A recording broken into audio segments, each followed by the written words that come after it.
Pues vamos a hacer una pequeña presentación. Lo que más o menos yo planteé en el recorrido, lo que desarrollamos junto con los compañeros, fue una serie de visitas a unos campos petroleros, pero también analizar cómo es el riesgo y cómo podemos valorar el riesgo y de qué depende el riesgo. Es muy importante plantearlo. Entonces, es factores de riesgo de la posible explotación del Yasuní por parte de Petroamazonas. Siguiente. Teóricamente el riesgo natural tiene dos componentes fundamentales y a nosotros nos los han enseñado pues en las distintas carreras y demás, y es uno amenaza y otro vulnerabilidad. La amenaza es como un órgano externo al fenómeno, ¿sí? Y la vulnerabilidad, las condiciones internas por las cuales ese fenómeno puede ser susceptible, frágil, ¿sí? Eso se desarrolla tanto para impactos sociales, para amenaza sísmica, para impactos lesivos. En este caso, vamos a plantear que la amenaza se refiere a una actividad antrópica contaminante, como es el caso de la explotación petrolera, con capital intensivo, con una serie de presencias y de tecnologías además que intervienen de manera directa en los ecosistemas. Y por otra parte vamos a plantear la vulnerabilidad sobre los sistemas naturales en la medida en que estamos hablando del Yasuní como uno de las zonas más biodiversas del planeta, y lo vamos a dividir en dos componentes, que lo hace Alberto Magrini, fundamentalmente evaluando el riesgo agroclimático de algunas de las plantaciones agroindustriales y demás, y es la susceptibilidad entre la resiliencia, comprendiendo la susceptibilidad como la fragilidad de estos ecosistemas, ¿cierto? Y la resiliencia, como bien ustedes lo saben, como la capacidad adaptativa de volver a su estado normal después de fenómenos. Aunque muchos planteamos que nunca vuelven a su estado normal, sino vuelven a un punto cercano a su estado normal, porque los sistemas naturales no llegan siempre al mismo componente técnico. Siguiente. Entonces, plantear esa amenaza antrópica contaminante la vamos a plantear en dos determinantes. La primera, que es la que va a profundizar mi compañero de Argentina, es precisamente las condiciones técnicas de Petroamazonas como grupo corporativo, que como podemos ver y que le explicará más adelante, son bastante deterioradas y se explicará al detalle. ¿Sí? Estos fueron parte de los recorridos que hicimos en el Campo Libertador, en el Edén. Siguiente. Pero la otra fundamentalmente es que la industria petrolera, independientemente de la tecnología a la que recurran, nunca está exenta a contingencias. Y eso es lo más importante que nosotros también tenemos que evaluar.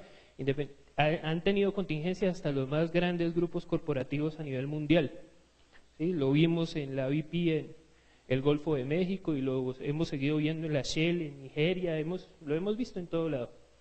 Entonces, hay un componente que también es un riesgo inminente pues, de la operación y que, por ejemplo, podemos ver, estos son algunos recortes de prensa, derrame de crudo contaminante en el Riachuelo en Sucumbíos, quinto derrame de hidrocarburos de Ecuador en el año, y en la visita tuvimos la posibilidad de captar este carrotanque que es proveedor de Petroamazonas, se derramó cerca a Campo Libertador y se le dio también un tratamiento, siguiente, se le dio un tratamiento bastante delicado a ese tema de contingencia. Lo que nosotros podemos evaluar, según lo que vimos en la visita en términos de contingencias, es primero que según la comunidad del Campo Libertador hay una contingencia mensual, o sea, hay un derrame mensual. Y eso es altísimo en términos, no solamente en términos ambientales de responsabilidad y demás, sino en términos económicos. O sea, algo está fallando de manera estructural dentro de este campo. Lo segundo, no se aplica a cabalidad los mismos estándares de los manuales de riesgo de la empresa. Yo revisaba alguna documentación de Petroamazonas en una auditoría interna que le hace el ministerio, si no estoy mal, plantea que si bien define unos parámetros de contingencias, no los está aplicando dentro de un sistema de riesgo de la empresa. Entonces la empresa a finales del 2011 crea un sistema de riesgo, pero cuando nosotros preguntamos sobre la aplicación de ese sistema de riesgo a las comunidades dicen que no es así. Por ejemplo, se han venido esta contingencia del carrotanque que contaminó un río, un riachuelo cercano a algunas de las fincas, terminó concentrándose el crudo en una de las piscinas a más o menos 5 metros de una de las casas de los pobladores locales. ¿Sí? Y eso no es explicable de ningún tipo ni de seguridad industrial ni de manual de contingencias para favorecer en estos términos, por ejemplo, la comunidad y algún fenómeno mucho más grave que incluso no solamente genere daños ambientales, sino genere también daños humanos en términos de vidas y demás. y un número de derrames que oscila a 12 mensuales en Ecuador. Esto es de todas las empresas, y aquí uno plantearía que sigue siendo alto. O sea, hay un problema de estandarización de calidad fuerte, pero que eso implica también que nosotros revisemos y auscultemos más allá por qué se vienen dando este tipo de fenómenos. Siguiente.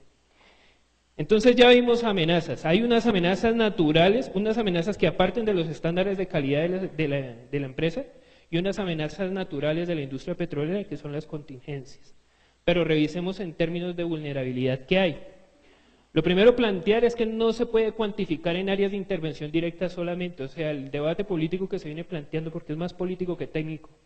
El tema del 1 por 1000 no tiene un fundamento técnico, pero es sacado de toda lógica, ¿sí? ¿Por qué? Porque finalmente hay dos elementos. Primero, el impacto que tiene la industria petrolera, que puede ser agresivo independientemente del área que ocupe, pero fundamentalmente la fragilidad de los ecosistemas en los cuales viene a operar o se proyecta a operar la empresa. Además, los sistemas naturales crean cadenas mutuas interdependientes de relaciones. Esto no funciona simplemente con una relación de superficie.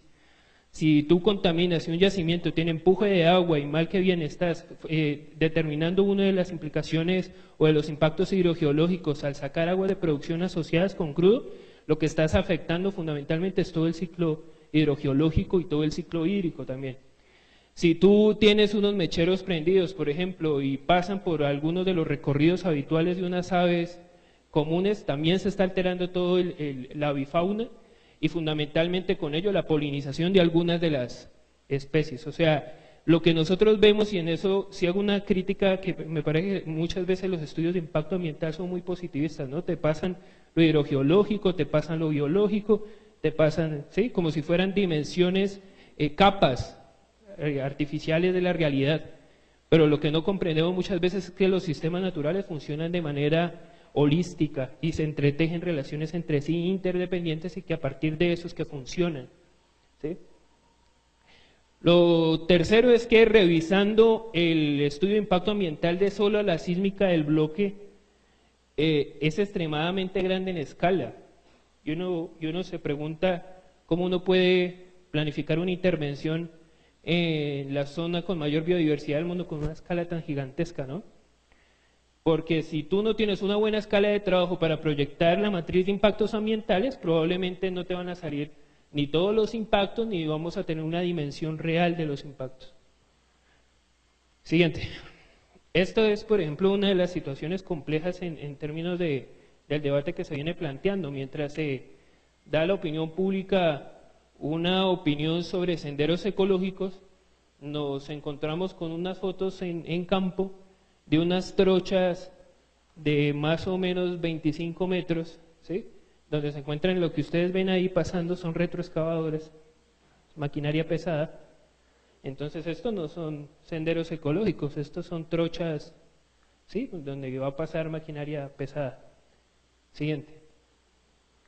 Y yo quiero insistir en los factores hidrogeológicos por lo siguiente en términos de la vulnerabilidad. Vamos a explicar la vulnerabilidad del Yasuní, pero lo vamos a explicar desde su cuna, que fundamentalmente son las formaciones geológicas. O sea, las geoformas del Yasuní explican de alguna u otra manera cómo retienen humedad y cómo se han convertido en la zona más biodiversa del planeta.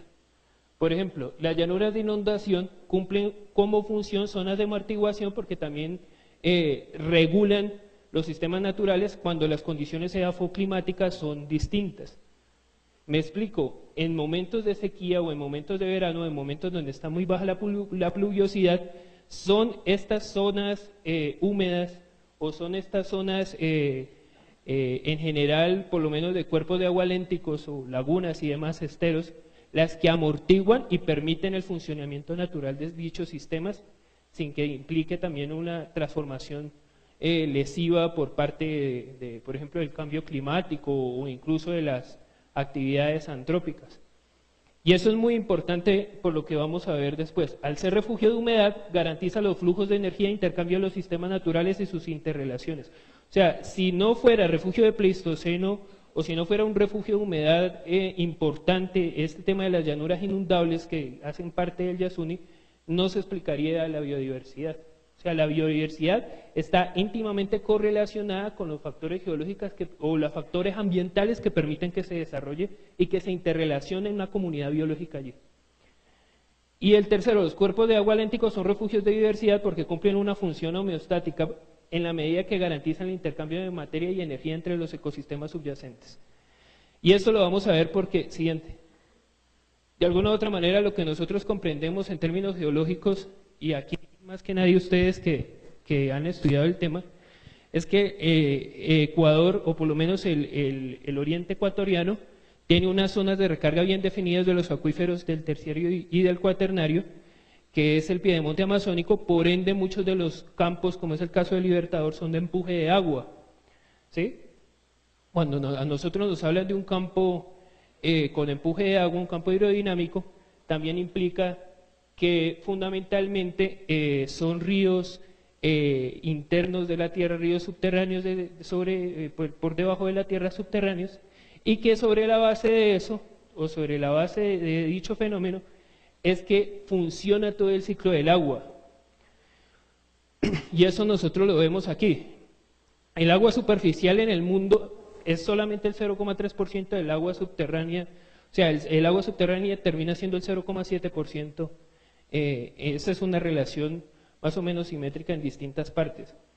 ¿Qué pasaría si nosotros, por ejemplo, sacamos el petróleo, sacamos un volumen importante de aguas de producción, teniendo en cuenta que el corte de agua es altísimo, y por ejemplo lo inyectamos acuíferos, a una formación de acuíferos de agua dulce? ¿Sí? Inmediatamente se regula lo que a nosotros nos enseñaron en el colegio de manera somera, que fue el tema del ciclo hidrológico, se regula completamente en términos de funcionamiento y tiene eso unas implicaciones ambientales muy importantes. ¿Sí? Unas implicaciones incluso dentro del funcionamiento de los sistemas naturales. Y más allá de esto, ¿usted cómo cuantifica eso en área? O sea, por eso el debate del área me parece que no tiene cabida aquí. ¿Usted cómo cuantifica, por ejemplo, un impacto en un acuífero libre no confinado? ¿Sí? Es bastante complejo. Y como bien sabemos, con este tipo de recarga, fundamentalmente desarrolla unos mecanismos de autorregulación en términos de su propio funcionamiento, y al intervenir la industria petrolera, independientemente que sea un pozo de perforación y que saque solamente aguas residuales y que las inyecte a otra formación, desregula completamente el ciclo, ¿sí? Y eso también tiene pues un sinnúmero de implicaciones. Y démonos cuenta de una situación que de alguna u otra manera certifica lo que estamos comentando. El corte de agua previsto en el yacimiento comprueba que son trampas de agua asociadas al petróleo. A nosotros muchas veces nos enseñaron en geología solo a sacar, y no vemos que a veces hay más yacimientos de agua que de petróleo. Y este es uno de los casos, este yacimiento es más de agua que de petróleo. Entonces, cuando tú saques un corte de agua, por ejemplo, del 97%, del 98%, primero que todo hay que analizar la viabilidad económica del proyecto. Y segundo, las implicaciones ambientales a largo plazo, porque los impactos hidrogeológicos no los sentimos de golpe. O probablemente en el Yasuní sí, por su susceptibilidad, ¿no? Pero ¿qué lo hace más especial aún? Entonces nos damos cuenta de la relación agua-petróleo y cómo se proyecta dicho comportamiento. Siguiente. ¿Qué lo hace más importante aún? Que eso permite esas mismas condiciones del corte de agua, y que puede alterar por lo menos el funcionamiento no solamente del agua subterránea, sino del agua superficial, ¿sí? En términos de escasez y demás, va a intervenir directamente de un ecosistema frágil, y los ecosistemas se dan alrededor, por ejemplo, de la humedad y del agua. Siguiente. ¿Por qué? La biodiversidad de Yasuní es reconocida mundialmente con 650 especies por hectárea, pero ahí no para el problema. O sea, el problema no solamente es que es uno de las selvas más megadiversas del mundo, sino la densidad de esa biodiversidad. Eso es lo que también lo hace más especial aún, ¿sí? Y lo hace más especial porque estamos encontrando más por hectárea solamente se repiten 35 especies, el resto de las 600 son distintas. Entonces, si bien es biodiversa, es escasa en términos por lo menos de de especies por cantidad. ¿Y ello qué implica? Que alterar por lo menos el ciclo hídrico, solamente nos estamos refiriendo al ciclo hidrogeológico, a los impactos hidrogeológicos. No estamos teniendo en cuenta la tala ni las trochas que ustedes vieron, ni estamos teniendo en cuenta nada de estos impactos que son más visibles. Pero solamente alterar esa condición va a transformar completamente el ecosistema. Siguiente. También tuvimos la oportunidad de conocer dos experiencias del relacionamiento de Petroamazonas con las comunidades. El primero de ellos es en el barrio 25 de febrero, en el campo Libertador, donde encontramos una comunidad vecina a un yacimiento. Aquí referenciamos que el decreto ejecutivo que ustedes tienen del 472 no permite que yacimientos se encuentren en centros poblados, mas sin embargo lo encontramos, y no solamente lo encontramos, sino que le dijeron a la comunidad que iban a ampliar la plataforma, pero nunca le dijeron que iban a perforar 8 nuevos pozos. Y la comunidad se viene quejando de que ya tiene ceniza, enfermedades relacionadas, el ruido no los deja dormir porque están a escasos 50 metros de la plataforma y de estos pozos. Entonces ese tipo de situaciones también lo que demuestran es que se acuden a engaños para llegar a acuerdos con las comunidades, pero que en ningún momento hay también, por ejemplo, un proyecto serio de reubicación o si es que el yacimiento económicamente así lo viabiliza. Más sin embargo, esta comunidad se mantiene allí, ha venido pidiendo que la empresa se siente a negociar con ellos la posibilidad de una indemnización y una reubicación teniendo en cuenta las enfermedades presentes y los impactos directos en dicho territorio. Bueno, cenizas, deterioro de las vías, enfermedades y bueno, el tema de posibilidades de reubicación. Y encontramos en el Edén, primero un incumplimiento en los acuerdos de inversión social en términos de transporte escolar, de motores, una serie de cosas que la comunidad viene pidiendo y acordó con la empresa hace más de 7 años y que no se le ha respondido. Entonces eso también demuestra de alguna u otra manera que no es tan bueno como se pinta, ¿no? O sea, cuando ya las comunidades, hay una carta, por ejemplo, fechada al presidente de la República, al ministro, donde aducen este tipo de quejas sobre el comportamiento de la empresa y sobre el incumplimiento de dichos acuerdos. Y además, la contaminación de los pozos de las fincas aledañas a la zona de explotación. Esta agua la sacamos de las fincas y es agua oxidada, o sea, hay presencia de metales. El problema es también la cantidad, no pudimos evaluarla, pero la gente se está tomando agua fundamentalmente con un olor, pues no solamente a metales, sino también con la presencia de metales pesados, probablemente pues, ya sea asociados a la reinyección de aguas o por algún tipo de cimentación de algún pozo, demás que habría que investigar más a profundidad. Pero lo cierto es que la comunidad hoy está tomando agua oxidada de alguna u otra manera. Bueno, eso fue lo que nosotros vimos. Finalmente yo considero que hay que profundizar mucho más sobre el conocimiento, sobre la línea base que tenemos sobre la Amazonía en general, no solamente aquí en Ecuador, sino en Colombia y en distintos países. No sabemos, por ejemplo, nosotros siempre hemos analizado la geología y eso también para los estudiantes, siempre la hemos visto en función de sacar, pero no en función de conservar ni de preservar. Y me parece que también hay un vacío enorme en términos, por ejemplo, de qué es lo que conocemos en términos de los factores hidrogeológicos, de cómo se vienen desarrollando ríos subterráneos que en algún momento incluso pueden abastecer asentamientos humanos.